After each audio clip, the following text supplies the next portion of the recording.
Bonjour à tous les amis, j'espère que vous allez bien. Aujourd'hui on se rejoint pour une nouvelle vidéo, c'est 2025, tous mes meilleurs vœux, j'espère que tout se passera bien pour vous, que ce soit santé, business, famille, pour 2025, donc tous les meilleurs vœux de toute notre équipe. Merci d'ailleurs du soutien, merci de nous suivre, c'est vraiment génial, merci beaucoup, c'est pour ça que je continue à faire des vidéos. Aujourd'hui sujet un petit peu différent, enfin ça fait partie du drift, la vie du drift, mais c'est un petit peu différent, on n'est pas sur circuit, je ne suis pas en train de travailler sur ma voiture. Mais je vous parle un petit peu de l'envers du décor parce que quand on fait du drift, surtout en compétition, il y a quand même des contraintes comme ça. Un plateau qu'il faut acheter, entretenir, assurer, c'est quand même une certaine somme, mais il y a aussi ça. Un camion, donc un tracteur qui est là pour transporter tout le matériel.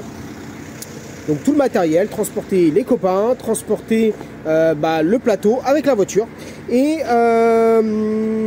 j'ai un souci de plateau. C'est pour ça que je roule, vous m'avez toujours vu principalement avec le camion de Christopher qui est un Master Orange, un ancien Colas. Mais du coup, en fait, le problème, c'est que j'ai acheté ce camion-là via une entreprise. Donc, hop. Donc l'entreprise Stone PGZ, ou qui s'appelle aussi Plan Stone, qui est dans le marbre en fait, tout ce qui est marbre, granit, tout ce qui est en fait lié à la cuisine. Ils font des choses magnifiques. Ce sont des Portugais avec qui je m'entends super bien. Et en fait, ils voulaient nous accompagner, mais ils ne pouvaient pas forcément nous donner des sous. Donc ce qu'ils ont fait, c'était un véhicule qu'ils avaient depuis 4 ans, qui était en fin de leasing. Un Renault Trafic 2. Non. Je m'appelle Vruchenoog. Renault Trafic 3 phase 1, mais c'est un L2. C'est les tout derniers parce qu'il est de 2018. Donc vous vous rendez compte, j'ai acheté ça il y a 1 an et demi. J'avais eu la possibilité d'acheter un véhicule de 2018. Alors un petit peu sous-motorisé, c'est un 1,6 mais c'est un véhicule voilà 2018 avec pas mal d'options, bien équipé derrière. Franchement, c'est un petit véhicule génial. J'étais à même pas 10 litres au 100 en tirant à 130 sur l'autoroute. Donc voilà, c'était quand même un super bon véhicule parce que je l'ai acheté donc en juin ou juillet 2023. Je suis parti à Calmont avec, je l'avais même aménagé pour mon chien. On est parti en vacances avec, on a combiné vacances et du coup Calmont. Et il a super bien roulé. J'avais juste refait la chaîne de distribution qui avait un souci, c'est un problème un peu connu là-dessus. Mais le problème, c'est qu'il est quand même, mine de rien, un peu trop petit, parce qu'aujourd'hui, avec le shop, transporter les copains, tout le matos qu'il faut pour les manches championnat, on est de plus en plus équipé aujourd'hui, donc c'est un peu juste, un trafic même rallongé comme le mien. Malheureusement, le 1,6 aussi, il a du mal, hein, quand on tire un plateau, vous vous rendez compte, un 1,6 pour tirer, il faut au minimum un 2 litres, 2 litres 3, quoi. Donc du coup, l'idée, c'est de le retaper, parce que j'ai eu un souci de turbo, j'ai fait 5000 km avec, à peu près, et j'ai eu un turbo qui a lâché. Bon, je l'ai changé, rien de bien grave, malheureusement, 3 semaines après, de nouveau le turbo qui lâche, donc c'est à dire qu'il y a un problème d'alimentation d'huile, un problème de lubrification, donc ça veut dire qu'il y a autre chose. Donc là je vais pas me prendre la tête parce que j'ai pris les compressions, il y a a priori une compression sur un cylindre qui est pas terrible. Je vais pas me prendre la tête, vu que là-dessus, juste pour changer la pompe à huile, malheureusement il faut déposer le moteur, parce qu'en fait il faut déposer le moteur, il faut déposer la boîte parce qu'ils ont mis des vis du carter derrière le volant moteur, le truc un peu idiot de chez Renault. Donc du coup, en fait, je vais pas me prendre la tête, je dépose le moteur, je l'ouvre, je le refais nickel, je le refais fonctionner et je revends. Et puis après, on passera sur plus gros, je n'ai pas le choix. Donc, vu que ça fait partie du drift, de la préparation, et ce qui fait aussi que pendant que je suis en train de faire ça, je suis pas en train de m'occuper de ma voiture, et bah du coup, j'ai envie de vous partager tout ça. Ça fait partie de l'envers du décor. Donc, je veux, venez avec moi, on va dans l'atelier, on va démonter ce moteur. Donc là, il est 10 h. Nous sommes le samedi 4 janvier 2025. Et ce soir, il faut qu'il soit par terre, ce moteur. Je ne connais pas du tout la mécanique là-dessus. Je m'en occupe jamais. Je fais jamais d'utilitaire. Mais feu, c'est parti. C'est un nouveau challenge. Bon, le camion est rentré. Regardez un peu ces tamas de feuilles qu'il y a sur la baie de pare-brise. C'est hallucinant. Donc oui, ça fait 1 an. Ça fait 1 an, plus d'1 an, un peu plus d'1 an que le véhicule est en panne. C'est juste que j'ai pas eu le temps de m'en occuper. Vu le chantier que c'est, je le savais. C'est quand même un gros investissement de temps, je parle. Donc vu que là, j'ai pas encore les pièces et pas encore forcément les sous d'acheter les pièces pour la drifteuse, malgré que la compétition recommence dans 5 mois, même pas. Dans 4 mois et demi, on reprend la compète. Donc ça va être un peu court pour moi, mais du coup j'essaye de m'occuper des choses comme là. Et du coup on va s'occuper de ce camion, et malgré que ça fait plus d'1 an. Et là il y a monsieur Cédric qui est en train de s'occuper de son bolide parce qu'il roule pas en M2 tous les jours, hein, monsieur. Donc il est en train de faire l'entretien de sa Xara pendant que moi je m'occupe du camion. Comme ça il est en renfort pour m'aider et je suis en renfort pour l'aider aussi de son côté. En coaching. À la base, je suis censé aider mes potes quand ils font de la mécanique parce qu'ils m'aident toute l'année. Mais voilà, mais en fait moi j'ai toujours tellement de choses à faire. Je sais pas si c'est un problème il me faudrait 2 vies ou si, je sais pas, il faudrait que j'arrive à faire un stop dans ma vie. Et déjà je fais un planning maintenant. Je commence à être comme le poteau Patrick, tu sais, où ah non, je peux pas, j'ai ça à faire, non, je peux pas. C'est à peu près 3 mois son planning. Ouais, je pense qu'il a à peu près ça. Bisous à Patrick. Salut Patrick. Donc voilà, mais bon, allez, je vais m'y mettre là. On va dégager les feuilles, on va le mettre en place sur le pont parce que c'est déjà pour le mettre sur le pont élévateur, t'en as pour 5 minutes. Et puis feu, on est parti. Bon les amis, ça avance gentiment. Le véhicule est sur le pont. Il est 11 h. J'ai pas mal dégagé au niveau du compartiment moteur là-haut. Et puis là, je viens de le mettre sur le pont. Donc là, l'idée, il va falloir déposer toute cette partie-là, donc qui est juste là. C'est le berceau. Dégager tout le berceau, les trains roulants pour pas que ça m'embête, pour pouvoir démonter le moteur. Donc bon, l'avantage, c'est que c'est pas non plus un très très gros bloc. Mais bon, il y a quand même pas mal de petites choses à retirer. Ah, j'ai un joint spi qui fuit là. Une petite fuite.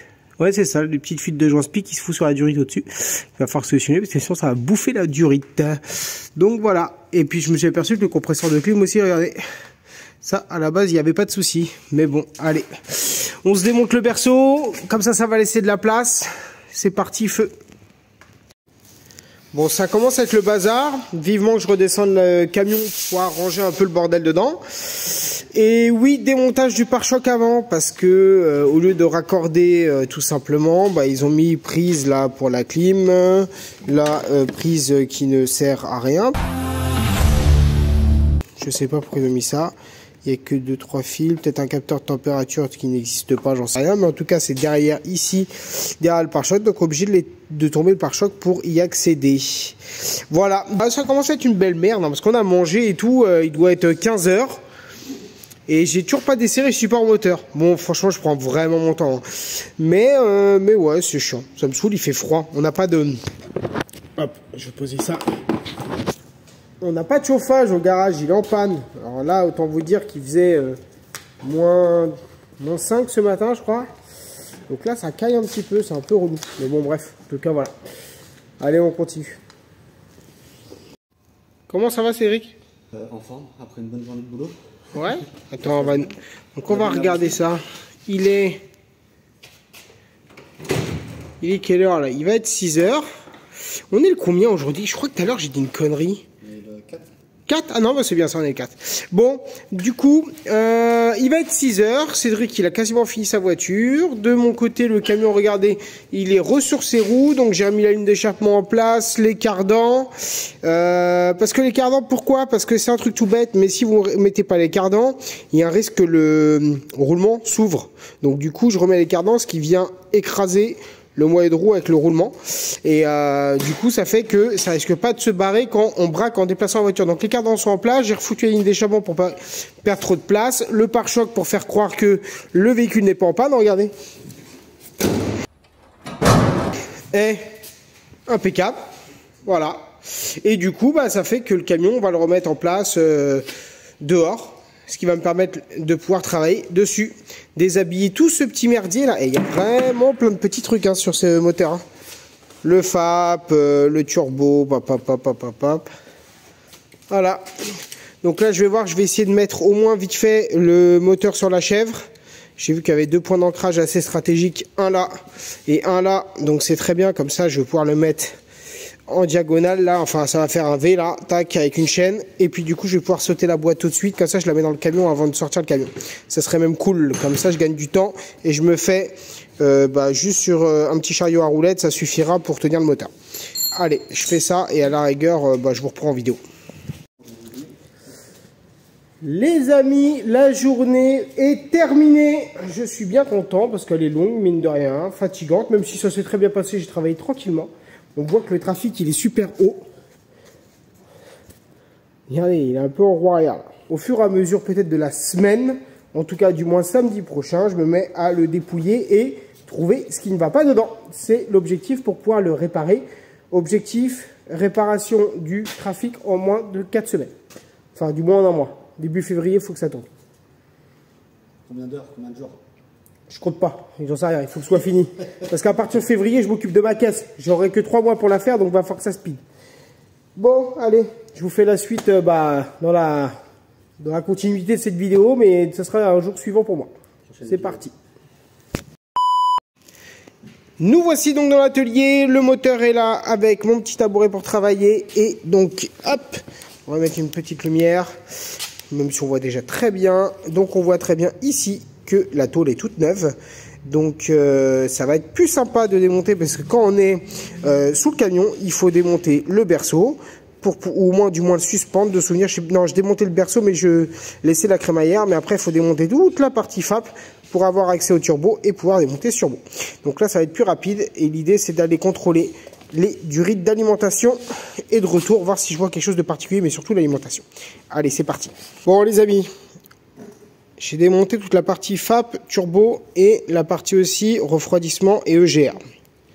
J'ai contrôlé absolument les durites, donc alimentation retour, qui sont là.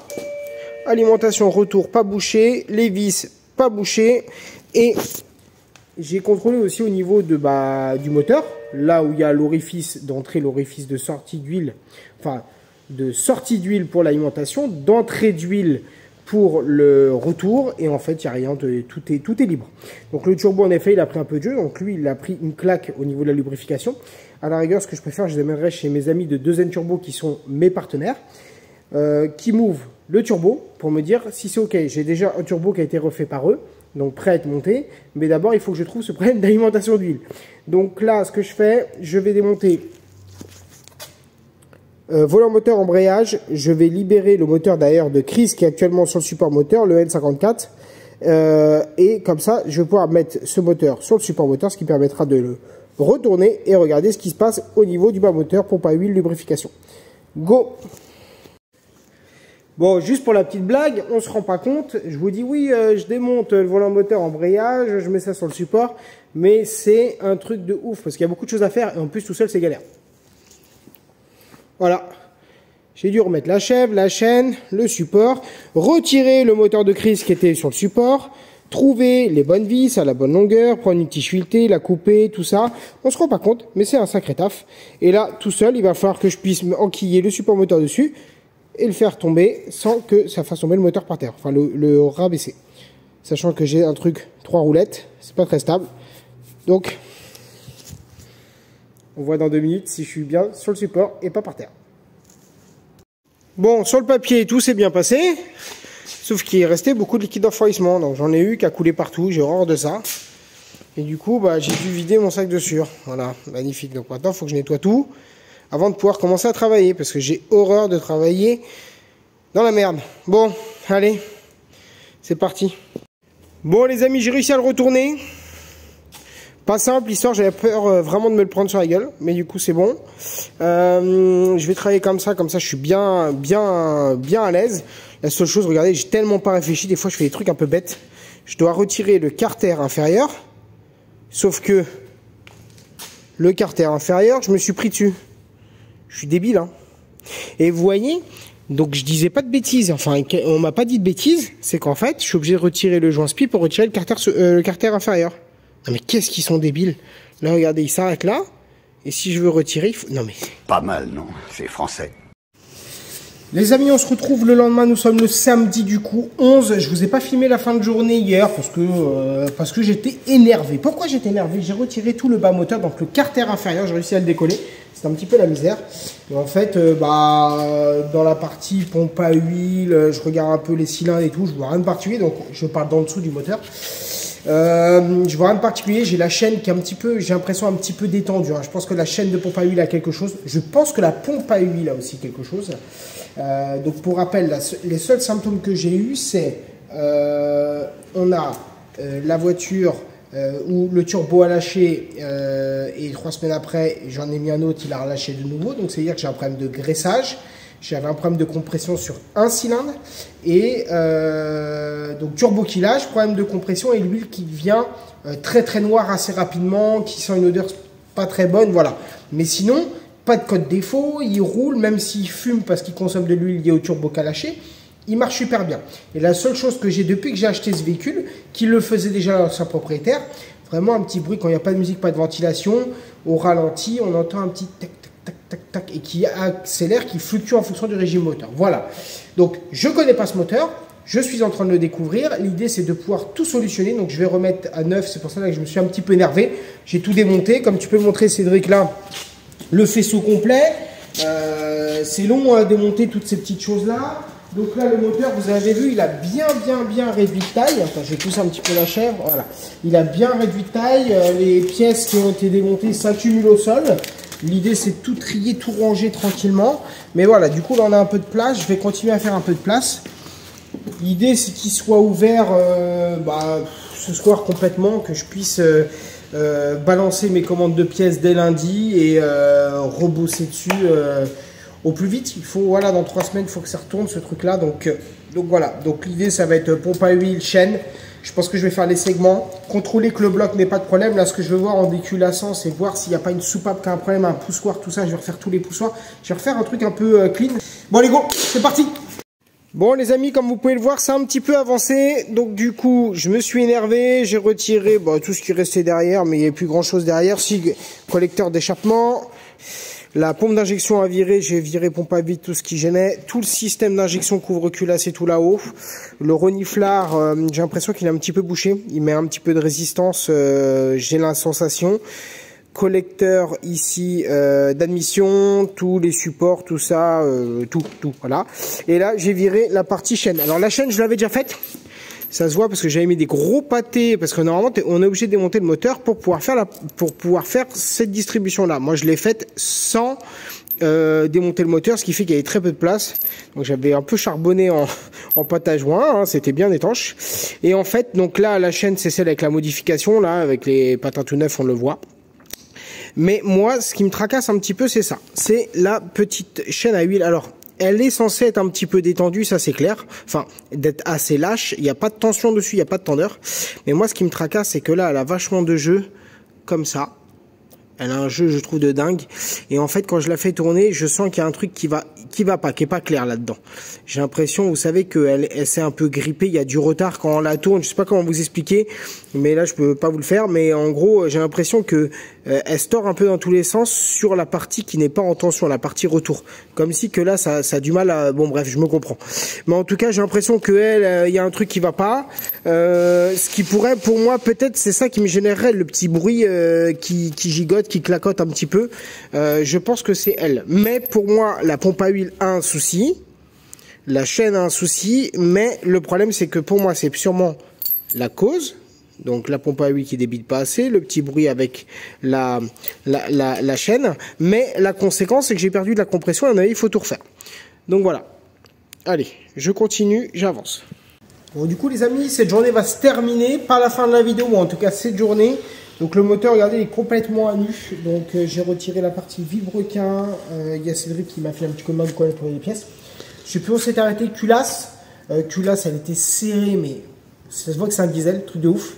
Donc culasse, piston, vilebrequin. Il y a juste les coussinets de bielle qui sont usés. Sinon, le reste, en fait, on est nickel. Je sais pas si on arrive à bien voir ou pas dans la vidéo. Pas. Voilà, là on voit bien le net. En fait, ceux du bas, ils ont rien du tout. Et ceux du haut, en effet, il y a une belle pellicule qui est partie.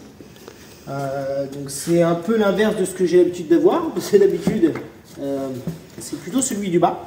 Mais là, voilà, c'est ceux du haut. Les coussinets de vilebrequin n'ont rien du tout. Les pailles vilebrequin, regardez, ils sont neufs. Mais neufs, hein. C'est vraiment impressionnant. Ils sont neufs de neuf. Donc ceux-là, il n'y a pas besoin de les changer. Ça fera une dépense en moins. Voilà, je pense qu'on a un problème de segmentation sur la voiture. Enfin, sur le moteur. Un problème de segmentation, possiblement la pompe à huile. J'ai ouvert la pompe à huile, j'ai rien vu de particulier, mais voilà, peut-être la pompe à huile qui n'émet pas assez de débit d'huile, ce qui peut dégager mon turbo. À la fois, on a un problème de segmentation qui fait que l'huile se pourrit très vite. Peut-être un renifleur aussi qui est un peu bouché, qui fait un peu de surpression dans le moteur. Et ce qui pourrait dégager en plus de peut-être le problème de pression d'huile que le turbo n'aime pas. J'ai rien de très concret, c'est ça qui me fatigue un peu, c'est ça qui m'énerve. J'ai rien de très concret. Mais bon, l'idée, ça va être de refaire intégralement le moteur. Comme ça, bah, on met toutes les chances de l'autre côté pour que ça puisse bien fonctionner. Donc là, la prochaine étape, c'est quand même un petit nettoyage. Enfin, nettoyage. Je dis des bêtises. Oui, là, on va tout nettoyer, tout ranger. Ça, c'est pas le problème. Mais ça va être à la fois, sachant que c'est un véhicule juste, je crois, Cédric, pendant 50 000 km, il n'a pas eu de vidange. Voilà. Donc, je pense qu'il y a peut-être aussi lié, et il y a eu un problème lié à ça, des problèmes de FAP, tout ça. Bref. Là, ça va être la prochaine étape. Je vais passer un coup de téléphone à SOS Moteur Boîte ou Boîte Moteur. Je sais jamais dans quel sens c'est. Moteur boîte, je crois. Moteur Boîte, SOS Boîte, non, SOS Boîte Moteur, je crois. Bon, bref. À Taverny, qui est un de nos partenaires. Voir ce qu'on fait. Est-ce que je lui ramène ça? Il jette un coup d'œil, nettoyage, tout ça et tout. Avant de remonter, moi de mon côté, je vais commander toutes les pièces. Et puis voilà, hein, c'est parti, on y va. Hein. Donc voilà, donc rangement, et puis on se retrouve peut-être au moment de la métrologie et au pire des cas au remontage. Allez, c'est parti. Juste avant de ranger les amis, en fait j'ai nettoyé les cylindres et j'ai voulu regarder un petit peu. Il y a quand même un truc qui me paraît étonnant. J'ai l'impression, hein, pourtant je fais pas ça tous les 4 matins non plus, donc mais j'ai l'impression, ça va être à mon avis je pense difficile de le voir. Il n'y a pas de rayures, hein, tout est propre. Mais on dirait que c'est comme si, je me trompe peut-être, hein, mais peut-être j'émets un petit doute sur la segmentation. On dirait que en fait les cylindres ils sont pas bien propres. On dirait qu'à des endroits ça fait quand même des petites taches de rouille. Regardez, je sais pas si vous voyez. À se poser la question si je pense pas cylindre déformé hormis celui-là exactement là. Celui-ci je sais pas si vous voyez. Il y a vraiment une partie où on dirait que le segment comme si qu'il y avait de la corrosion, comme si que le segment il frottait pas. Donc est-ce que c'est parce qu'il y a une ovalisation du cylindre qui est créée? Là, c'est vraiment ici. Hein. Et ça, c'est le cylindre où j'avais un problème de compression. Alors, est-ce qu'il y a une ovalisation? Vous voyez, il y a des endroits, il y a de la rouille. Comme si que ça n'avait pas frotté et qu'il ne faisait pas son rôle, le segment. Donc, c'est à certains endroits. C'est à certains endroits. Alors, est-ce que voilà, les segments, ils sont fatigués, en fait, tout simplement. Et que du coup, ils grattent plus le cylindre. Même si ça ne gratte pas, mais ça vient plus parfaitement épouser. Ils sont plus abrasifs, ce qui crée un manque d'étanchéité. Et du coup, ce qui m'avait causé un problème de compression, surtout là à gauche, on le voit. Donc il y a vraiment, je pense, un coup de métrologie à faire sur ces cylindres-là, enfin sur le bloc moteur, sur les cylindres, voir si tout va bien. Et au pire des cas, je pense, voilà, changement de... Enfin, au pire des cas, ça sera une rective, donc changement de piston, tout ça. Mais dans le meilleur des cas, ça sera juste un petit déglaçage. Donc à voir. Là, je laisserai les professionnels m'indiquer, parce qu'autant, quand on est mécano, déjà, aller ouvrir les moteurs, ça se fait de moins en moins, mais du coup, c'est déjà bien. Mais après, c'est d'autres compétences d'aller faire de la métrologie, donc contrôler les codes, que tout soit OK. Donc ça, je laisse les professionnels le faire. Allez, je vous souhaite un bon week-end et on se retrouve dans la reste de la vidéo. Bon les amis, finalement ce n'était pas prévu, mais on va s'arrêter maintenant sur la vidéo parce que j'ai envie de vous faire une partie démontage et une partie remontage pour pas que ce soit trop lourd. Donc oui, dans cette vidéo, je suis un petit peu perdu, je sais pas trop d'où vient le problème, mais tout a été solutionné. Le moteur est actuellement même terminé, ce qui fera du coup l'objet de la seconde vidéo. Et on a exactement les raisons, parce qu'il y en a plusieurs, les causes, tout ce qui s'est passé, mais ça sera plus tard. Je voulais juste quand même préciser une chose. Et là, j'ai un vidéaste qui est en train de rigoler. Mais oui, je vous présente quand même quelque chose. Un point important qui est déclencheur, j'espère, de plein de bonnes choses. Mais en tout cas, on a enfin créé le site internet. Il est en ligne. J'en ai déjà parlé en story, mais là, il est actif depuis une semaine. Donc, vous allez avoir le petit mode opératoire, comment y aller, avec déjà le lien dans la description. Et vu que vous avez été jusqu'au bout de cette vidéo, et je voulais vous en remercier, je fais bénéficier à tous les spectateurs YouTube, vous le retrouvez juste ici, un code promo qui vous permet d'avoir 10% Elite 2025. Oui, je suis en Elite pour 2025, donc petit clin d'œil. Voilà, donc c'est important pour nous d'être accompagnés parce que ça permet à l'équipe, en fait, quand toute l'équipe se déplace, une dizaine de personnes, je peux payer les logements, je peux payer les frais de carburant, toutes ces choses-là parce que mon équipe, ils m'aident, c'est gratuit pour eux, mais si je peux éviter de leur faire des dépenses, ça serait cool, en plus de leur congé payé. Donc voilà, aidez-nous, achetez-nous du shop, faites-moi plaisir et surtout abonnez-vous, likez, commentez, partagez, ça fera un peu plus de force encore pour l'équipe. Merci à vous, on se retrouve sur le second épisode de ce moteur. Merci à vous.